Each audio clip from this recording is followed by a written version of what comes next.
Because if she's gonna be the president, then we want to clear the air sa lahat. Ano sinasabi nyo? Tarantado yan? Plunderer yan? I want something inside me na parang sinasabi, sige nga, tingnan ko yung argumento ninyong lahat para kayo matukmoy kayo, tameme kayo lahat, tarantado kayo. At kung ipapwersa, makikita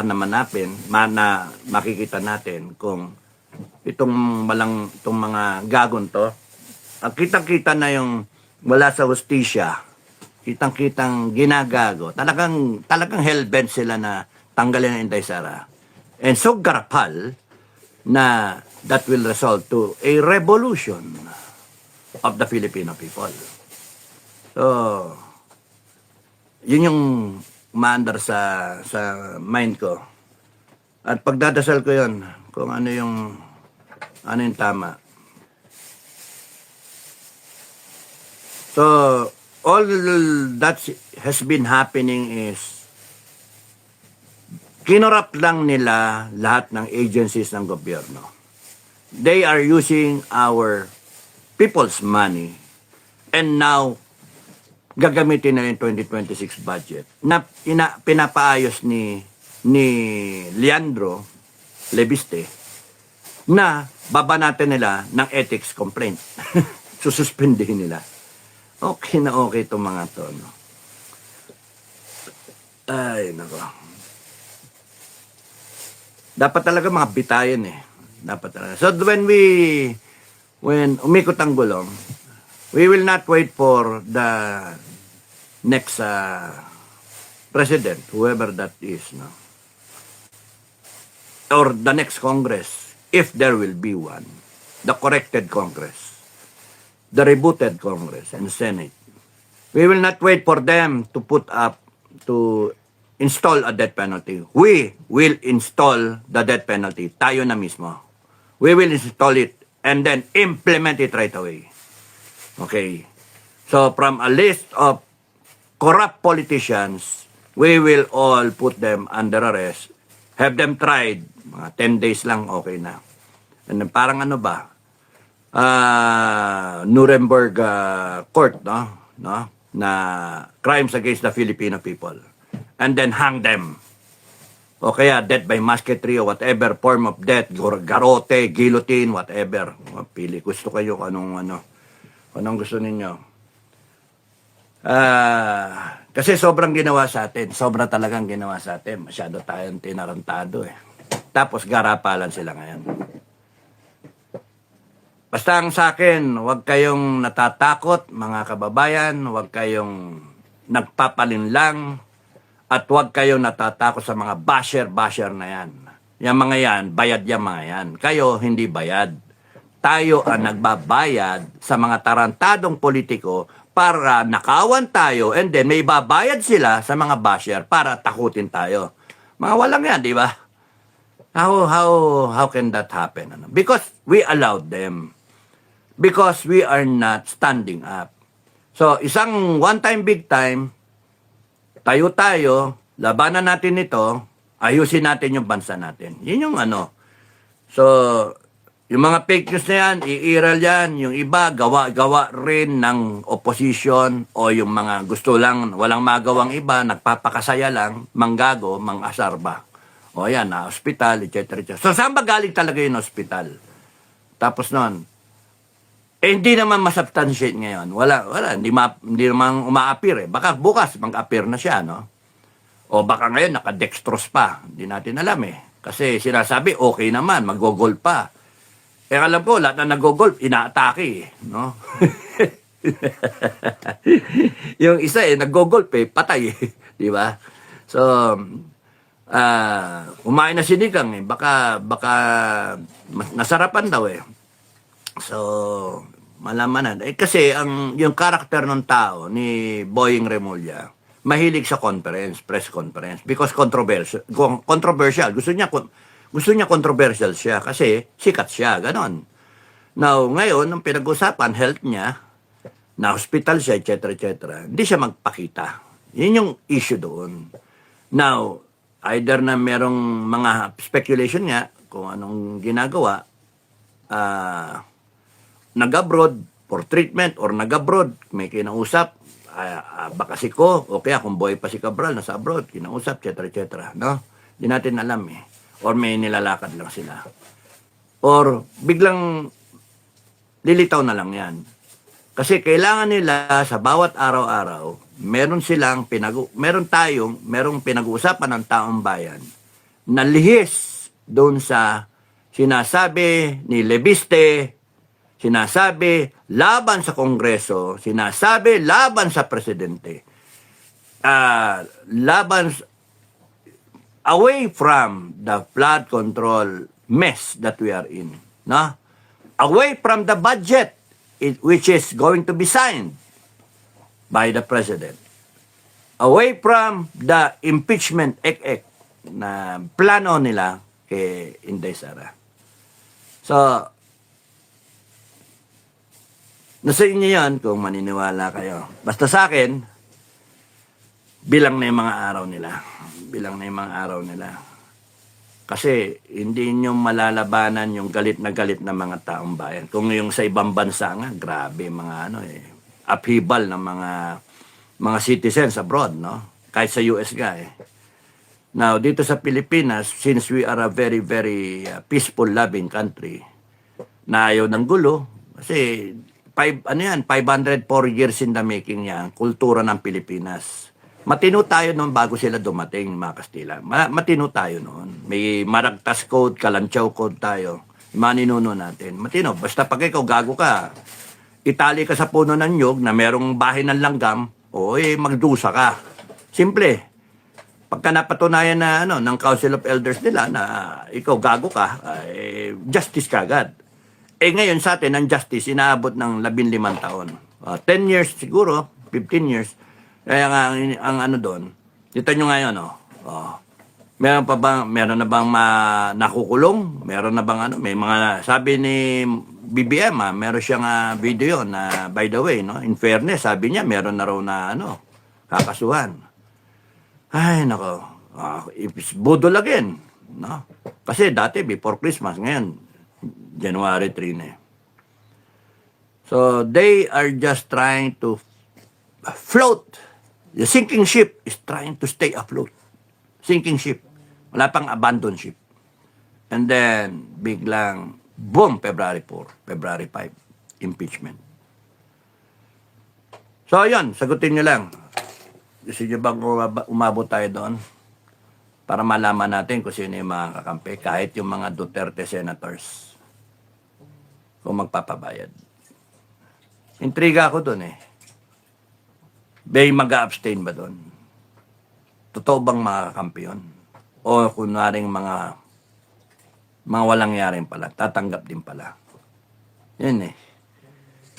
Kasi pagka ang bayaran dyan, kunyari 1 baka, 2 baka, 3 baka. Sinabi ko sa inyo, kalahati ng 6 trillion, 6.7, di ba? Kalahati nun, 3.3 o 3.4. Gawin mo lang 3. Kalahati nun, percentage na yun, kuha na, kabig nila lahat. O 25% na lang kamo. O kalahati na kalahati. So, kalahati is 3. 3, kalahati, 1.5 trillion. Kalahati, they have 750 billion. Imagine 750 billion. Magtapong ka din ka ng 100 billion, tapos na yan eh. O, kaya 200 billion eh. Tanggal na si Sara Duterte. Tapos na, bayaran mo lahat ng gusto mong bayaran. From the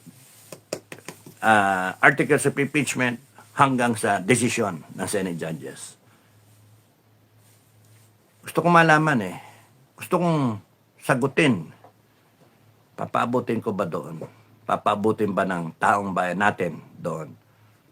Baka matatakot kayo? Baka ma-impeach si Inday Sara? Hindi. Ma-impeach. At pagka in-impeach nila, o ginilty nila, then we have so much evidence. Then we know what we're up against. Alam natin yung babalimbing niya sigurado. Kasi maglilitawan ng barahe, the 24 Senate judges, di ba? Litawan ng barahe, kunyari, kampi-kampi kayo, yung pala po, tragis, no? Baka. Baka. Yung mga yung mga congressmen naman, tinransmit nyo. Para yung dati, yung February 4 last year. February 4. Ilan? 215. Naka-red flag lahat yon. Yung 215 na yon. Yung iba to sinabi, tinanggap namin kasi kailangan namin yung pera sa distrito namin. Imagine! Wala kaya mga tao, no? Mga sa halagang 150 million. Pumatol. Pangako pa yung 100 million. 50 million yung cash doon, 25-25. Sipin nyo yun. Sa halagang 50 million. Cash. Okay na. Pirma. Ganon, ano? Ganon ano tawag din? Yung kawalang yato mga taon to. And sabi ko sa inyo, sa mga nakaraang vlog, hindi korupsyon ang problema, di ba? Karakter ang problema. Yung production line natin ng mga Pilipino and kasama doon, production line ng mga leaders natin. So, if we intend to have a good Philippines, you have to have good leaders. If you want to have good leaders, it starts with the family. The family, the education, the workplace. Yung tatlo na yon. Dapat yung breeding natin, the way we turn out quality Filipinos equals to quality leaders one day. It has to be thought of, it has to be standardized. Standardized. Hindi perfect ang family. Yes, I agree. But at least we should attempt to correct it. Na it is a continuous effort among us and the following generations that we will continuously improve Japanese management. Continuously always seek for self-improvement, Japanese management. We always seek to raise the bar, raise the standard. Always question, tama na ba yan? How can we improve? Now, how do we start from it? Kuha tayo ng magagaling na pamilya, tignan natin. Kung ano, kahit yung mahirap, paano niya mahirap na mahirap yung tao, pero ang grabe, mga anak niyan, may dangal. O, paano ginawa ng mga magulang? Pinapasuwag ko sa kalabaw. Madaling araw na nagtitimpla na ng kape para sa mga magulang. Tumutulong sa pagpapastol. Tapos nun, papasok ng alas 8, alas 7. O, naglalakad sila. Nandun yung gusto nating malaman what makes a good Filipino. If we are able to answer that from the family of an OFW, from a family of a dedicated military man, or policeman, from a taxi driver, from a worker, a laborer, from a vendor, yung mga pamilya nila, we put them all together. Kung ano yung what makes a good Filipino. Then we have something to start on with, no? Meron tayong sisimulan. May standard tayo, and then from there, yung eskwelahan. Ano yung mga teacher natin? Quality teacher.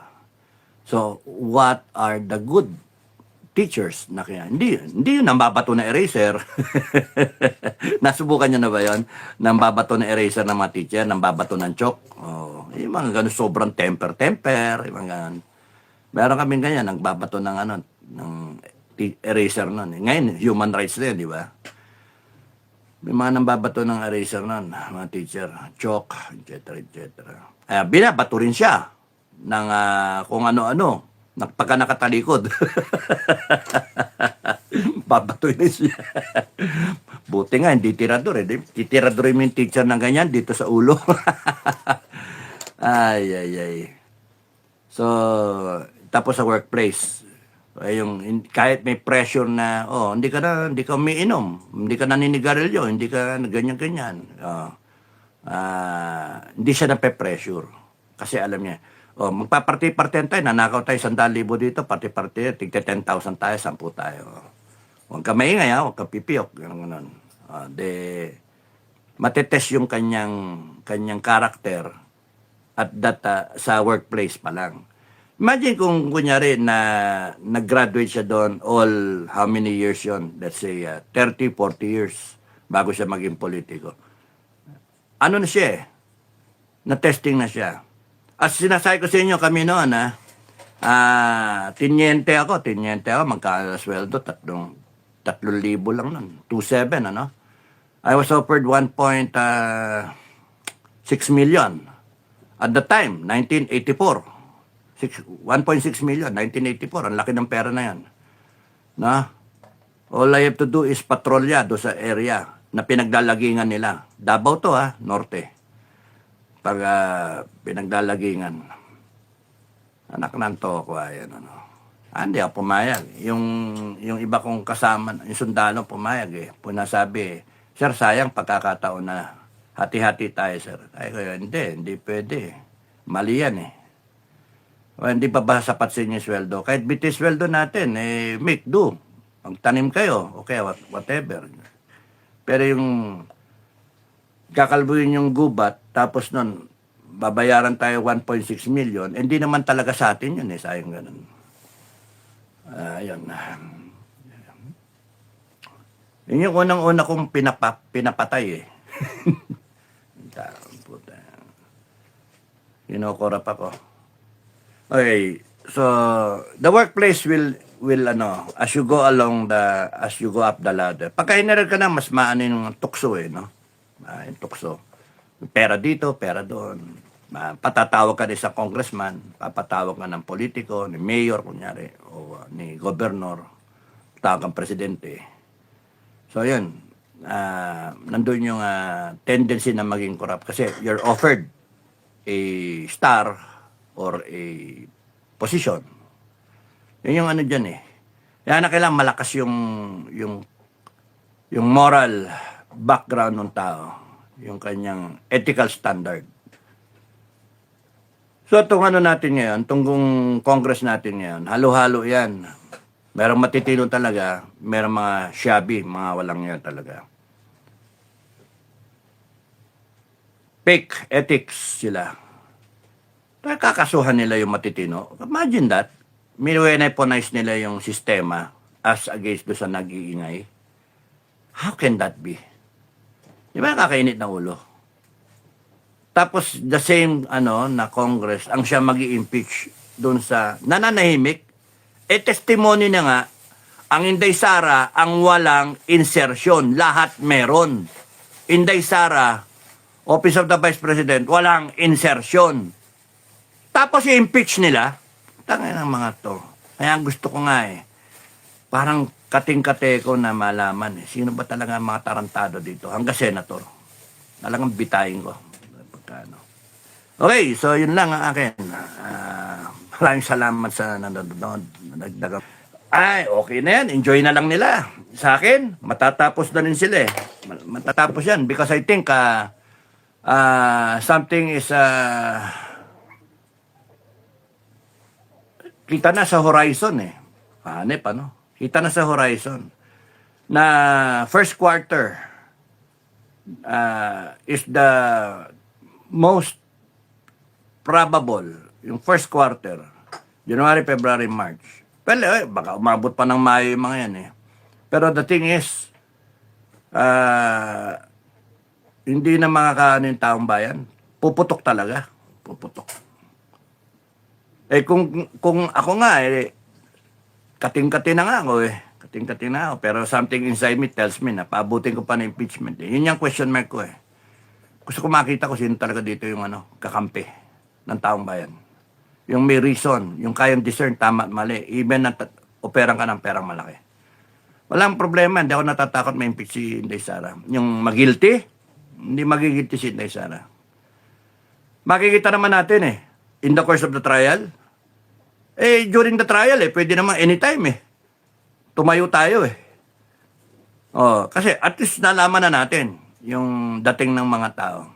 Because if these people, pag-ikot ng gulong, biglang kapila na makita babalimbing Ayoko. Gusto ko pagka bagong gobyerno na, planado natin, tuloy-tuloy na tayo. Iwanan na natin itong mga tarantado. Bitayin natin lahat ng mga walang niya. No? We will impose the death penalty. Tayo na. Di ba? In-explain ko sa inyo kahapon, yung bukal ng kapangyarihan, sa mga di nanood, like, share, subscribe. Panoorin niyo yung kahapon na vlog. Yung bukal ng kapangyarihan galing sa taong bayan. Malinaw yon. Taong bayan, Constitution, Philippine government, presidente, lahat ng agencies. AFP, PNP nandoon. So, kumbaga sa sine na blockbuster, sino ang bida? Sa taong bayan, sovereign Filipino people. Sila, anti-Claire, nandito yan. Pumayag sila magtrabaho sa ilalim eh. No? Lahat sila. Sila General Brown, nandito sila. Kasi kung, nandito ako. Sovereign Filipino people. Kaya ako nakapagsalita eh. Now, hindi ako natatakot. Sila dapat matakot sa atin.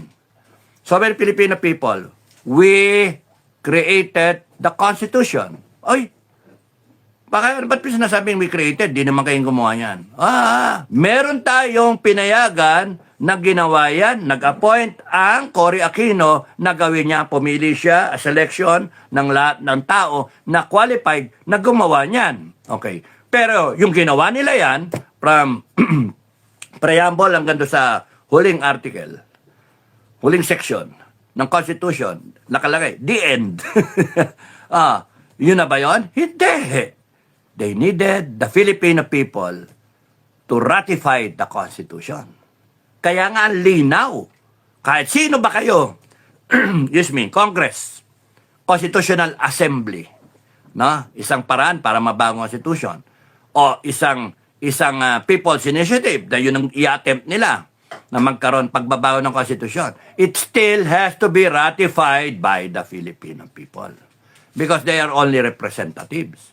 What they need is the vote of the majority para ma-implement yung anumang amendment. So, ibang klase pag kayo taong bayan mismo ang nag-amend sa Constitution. Tama?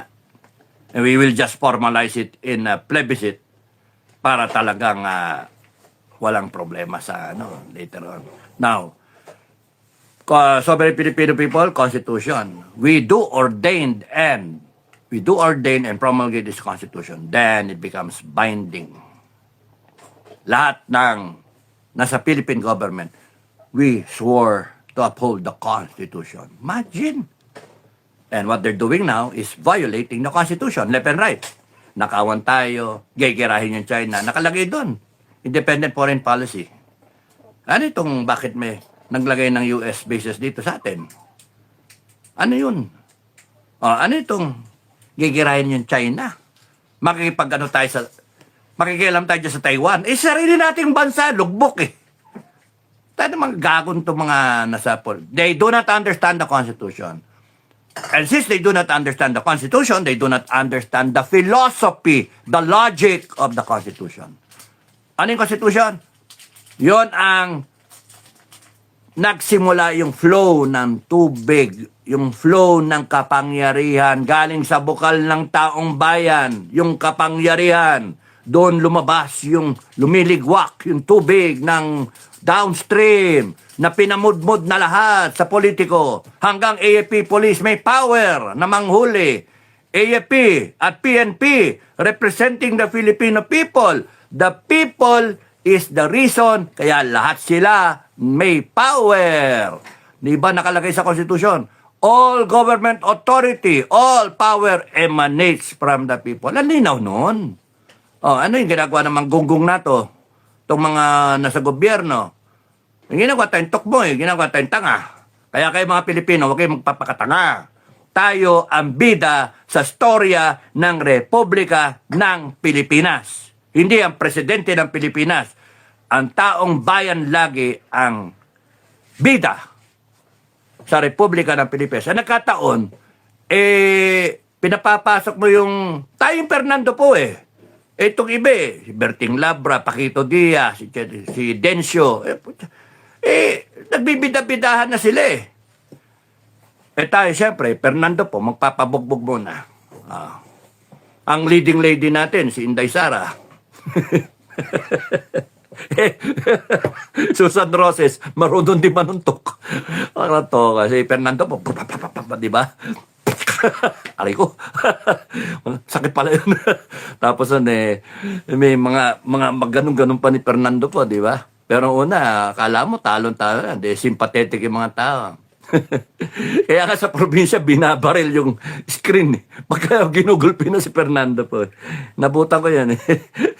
Bina- sa galit ng mga taputang ina ka. Pakito Diaz, saka yung isa, yung isang ano, na sila Bruno Punsalan, di ba? Si Karim. Karim Kiram. Mga karakter, mga laging may mga samurai pa. Ang galing. Ganun pa samurai, patay din. Patay din sa Panday, di ba? Kaya ano to. So, ang ano dyan, nagpapabugbog lang tayo. Pero hindi natin dapat makalimutan yung bukal ng kapangyarihan galing sa atin. Sila dapat ang matakot sa atin. Sila ang umabuso, hindi tayo. Never ang tao tayo. Tayo, abuso tayo, tayo may power. Hinati natin sa kanila, judiciary, legislative, executive, legislative. Hati kayong tatlo, no? Power. Power of the purse. Putartado, ninanakawan tayo. Power of the purse. Sila lang nanakaw. Tapos, kinuntsaba itong presidente. Pumirma eh. Tapos yung judiciary, natutulog sa pansita 2026 na, yung 2025 budget.